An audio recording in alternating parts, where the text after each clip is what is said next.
Untuk pertemuan kali ini di mata kuliah Good Corporate Governance kita akan membahas mengenai hubungan antara GCG dengan SDM ya, Human Resources Department atau enggak sumber daya manusia. Nah, di mana manajemen SDM itu bagi perusahaan merupakan aset yang tidak ternilai harganya, ya kan? Jadi daya saing perusahaan itu sangat ditentukan oleh adanya SDM yang handal. Kalau misalnya perusahaan itu mempunyai karyawannya tidak kreatif, males-malesan gitu, nanti si perusahaannya juga nggak ada daya saing nih sama perusahaan yang lain gitu. Sehingga manajemen SDM itu tuh harus bagus, sehingga perusahaan mempunyai karyawan-karyawan yang kreatif, yang efektif gitu kan. Jadi perusahaan pun mempunyai daya saing yang bagus gitu dengan perusahaan-perusahaan yang lain. Nah, satu sistem manajemen SDM yang sering digunakan adalah manajemen SDM yang berbasis kompetensi gitu. Jadi di mana di dalam manajemen SDM yang berbasis kompetensi ini itu tuh antara karyawan itu tuh mereka tuh mempunyai apa ya? Mempunyai suatu keahlian yang bagus gitu. Nah, di sini adalah faktor kunci kesuksesan dalam pengelolaan SDM adalah masalah keteladanan dalam pemimpin terhadap bawahan serta perkataan dan tindakan yang tidak munafik. Jadi faktor kunci suksesnya adalah si pemimpin itu harus mencontohkan yang baik kepada karyawannya. Contohnya adalah nyuruh karyawan tepat waktu, tapi si bosnya sendiri itu nggak tepat waktu gitu loh. Jadi si pemimpin itu harus memberikan contoh yang baik kepada karyawan supaya karyawannya mengikuti gitu. Nah, SDM itu perlu dikelola secara profesional seperti prinsip-prinsip BCG ya, agar dapat dipertahankan SDM yang profesional, kompeten, handal dalam rangka meningkatkan kinerja perusahaan. Nah, di sini adalah prinsip GCG dalam manajemen SDM. Nah, seperti kita tahu kan, prinsip-prinsip BCG kan ada 4 ya. Ada keadilan, ada keterbukaan, ada pengungkapan, sama pertanggungjawaban. Nah, masalah prinsip keadilan, di mana pemimpin itu nggak boleh diskriminasi berdasarkan sara dan gender. Itu sifatnya dan bersifat subjektif. Nggak boleh kayak begitu. Yang namanya pemimpin itu perlakuannya itu harus adil gitu. Sehingga karyawan tuh menjadi terpacu gitu untuk meningkatkan kreativitas dan inovasinya sesuai dengan potensi yang dimilikinya gitu. Terus kebijakan mengenai penggajian gitu itu pun harus bersifat objektif dan konsisten dan harus berdasarkan kinerja gitu. Terus kalaupun misalnya mengenai punishment atau rewardnya pun itu harus berdasarkan, kalau penghargaan berarti harus berdasarkan prestasi, kalau punishment ya harus berdasarkan kesalahannya gitu, bukan berdasarkan sara ataupun gendernya gitu. Terus untuk masalah pelatihan, pokoknya intinya adalah semua karyawan memiliki kesempatan yang sama gitu dalam hal pendidikan, pelatihan gitu untuk mengembangkan kemampuannya. Nggak boleh ada yang dibeda-bedain berdasarkan sara, gender ataupun nepotisme lah karena ada kenal sama yang di atas apa gimana gitu. Terus masalah prinsip keterbukaan, di mana setiap pengambilan keputusan yang menyangkut karyawan itu harus dilaksanakan secara transparan gitu. Jadi mengenai proses promosi, demosi, mutasi itu hendaknya dijalankan sesuai dengan sistem jenjang karir yang jelas dan konsisten gitu. Jadi kalau seseorang dipromosikan karena prestasi kerja dan sikapnya yang dijadikan teladan gitu. Bukan berdasarkan dari kedekatan dengan pimpinan atau terhadap hubungan kekeluargaan gitu. Terus karena kalau misalnya sampai mutasi sama promosinya itu tidak transparan, maka akan menimbulkan keresahan dan penurunan motivasi kan terhadap si karyawan-karyawan yang lain gitu. Terus prinsip pengungkapan, di mana segala informasi kebijakan yang ditetapkan perusahaan dapat diakses dan diketahui oleh seluruh karyawan secara lengkap dan tepat waktu, sehingga tidak ada informasi yang disembunyikan. Sebenarnya ini berkaitan dengan yang di atas ya. Jadi semuanya itu harus transparan dan harus didisklose sediskus-diskusnya gitu, harus diungkapkan seitu mungkin gitu. Terus masalah pertanggungjawaban, prinsip pertanggungjawaban gitu.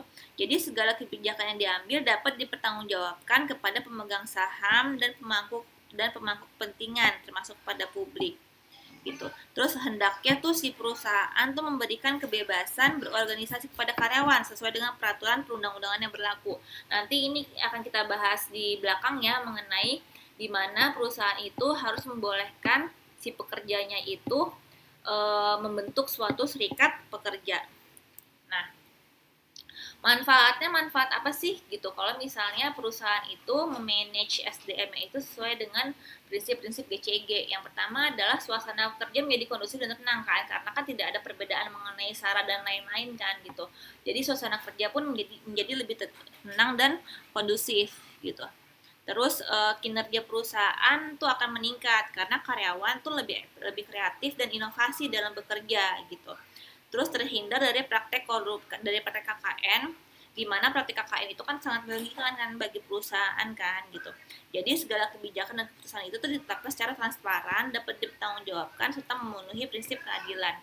Lalu yang terakhir adalah tentu saja daya saing perusahaan itu akan meningkat karena memiliki karyawan yang handal dan efisien.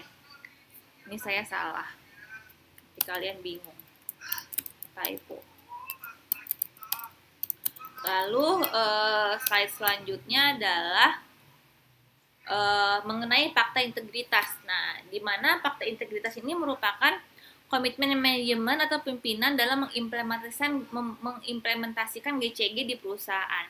Nah, fakta integritas ini berisikan komitmen atau pernyataan janji untuk melaksanakan segala tugas, kewajiban, dan tanggung jawab sesuai dengan ketentuan yang berlaku. Ini kalau nggak salah udah pernah kita bahas ya di awal-awal ya gitu. Nah, di sini manajemen perlu menyusun modul fakta integritas untuk memudahkan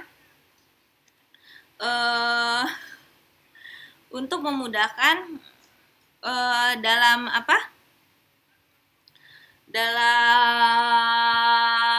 mengatur. Ya Allah, saya ini banget, typonya parah banget. Dalam mengatur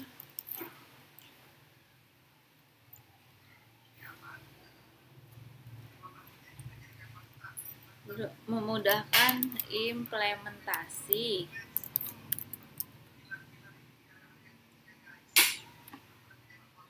untuk memudahkan implementasi atau mengatur aktivitas operasional sehari-hari gitu. Terus modul tersebut merupakan, ini karena saya pakai dictation jadi begini deh. Nah, modul tersebut merupakan panduan rinci yang berisi gitu. Jadi untuk fakta integritas itu kan banyak ya intinya ya, tanggung jawab sama manajemennya. Tanggung jawab mengenai tanggung jawab tentang komitmen, tentang janjinya gitu. Nah, tapi di dalam fakta integritas itu juga harus ada panduan rinci mengenai penghargaan apa yang diterima oleh karyawan yang berprestasi dan sanksi apa yang akan dilakukan terhadap karyawan apabila melanggar dari si fakta integritas tersebut gitu. Nah, implementasi dari si fakta integritas ini harus diimplementasikan mulai dari jajaran direksi sama level paling bawah. Jadi nggak boleh cuman yang karyawan doang, tapi implementasi dari fakta integritas ini harus dari si jajaran direksi maupun level paling bawah gitu.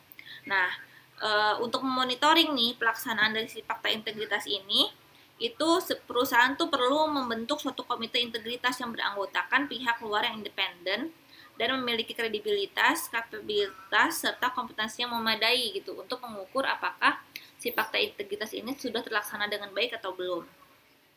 Nah, intinya adalah di dalam penyusunan modul fakta integritas ini harus berisi 3 substansi utama, yaitu mengenai GCG, mengenai pedoman perilaku, serta sistem keuangan operasional yang terpadu. Maaf ya, ini karena saya dictation jadinya kayak gini deh.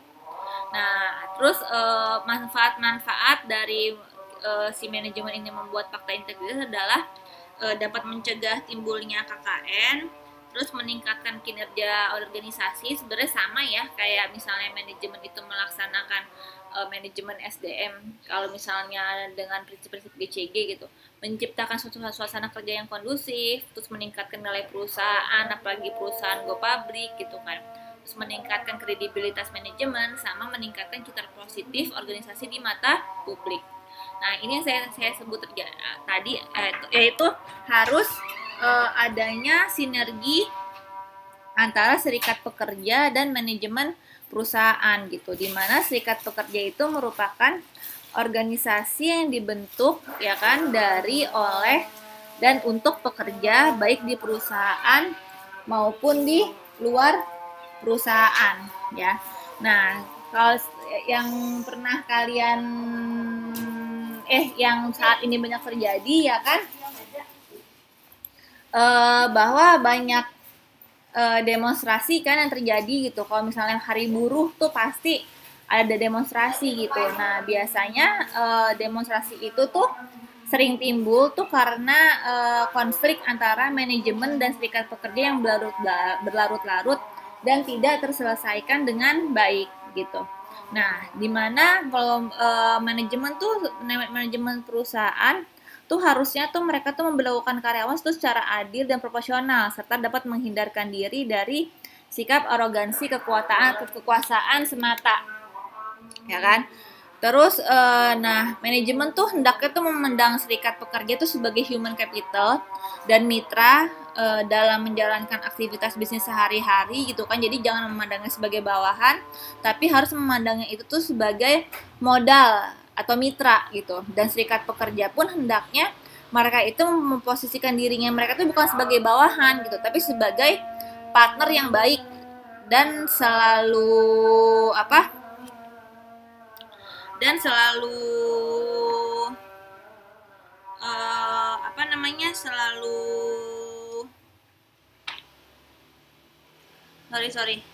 selalu bahu membahu gitu, selalu bahagia dari sini, selalu bahu membahu gitu dengan manajemen untuk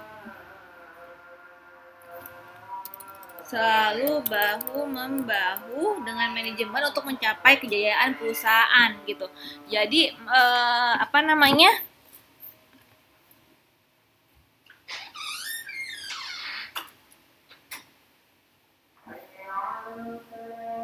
Jadi intinya di sini adalah antara manajemen sama serikat pekerja itu harus bersinergi. Mereka itu nggak boleh yang namanya manajemennya nggak boleh menekan si pekerja gitu, dan pekerjanya pun itu harus bisa memposisikan dirinya dengan baik gitu.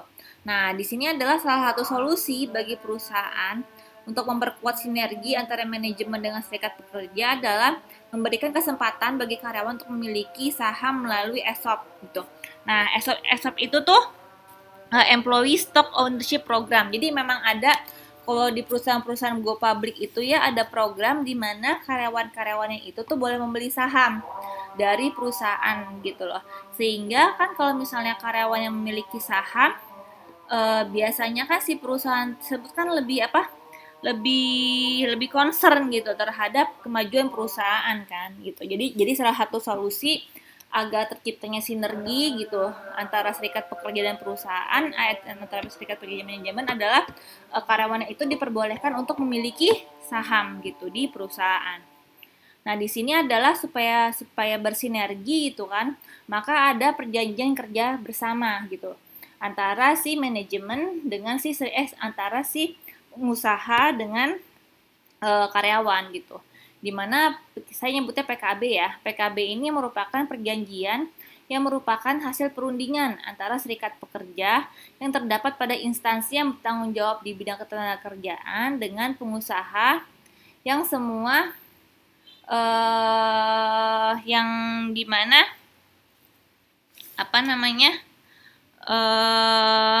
yang memuat semua syarat-syarat kerja. Jadi jadi perjanjian PKB ini merupakan perjanjian ya kan antara si pekerja sama si pengusaha gitu kan, yang berisi semua syarat-syarat kerja dan kewajiban dari kedua belah pihak. Nah, serikat pekerja dan manajemen perlu melakukan musyawarah dalam menyusun PKB dalam rangka mewujudkan hubungan industrial yang harmonis, berkeadilan dan dinamis. Nah, PKB sebagai di mana si PKB ini sebagai wujud kemitraan antara serikat pekerja dengan manajemen perusahaan yang bertujuan untuk meningkatkan produktivitas kerja dan perusahaan sebagai implementasi atas prinsip-prinsip GCG. Nah, PKB itu sendiri paling sedikit harus memuat hak dan kewajiban pengusaha, hak dan kewajiban dari si pekerja, ya kan? Hak dan kewajiban pekerja, terus jangka waktu dan tanggal berlakunya si perjanjian tersebut, terus tanda tangan para pembuat PKB.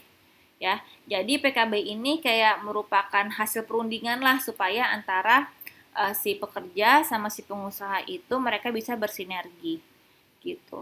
Oke, sekian untuk pertemuan kali ini, ya kan? Untuk pertemuan kali ini kita membahas mengenai hubungan pentingnya suatu manajemen sumber daya manusia dan sinergi antara pekerja sama pengusaha gitu kan untuk melaksanakan prinsip-prinsip GCG. Oke, sekian dari saya. Assalamualaikum warahmatullahi wabarakatuh.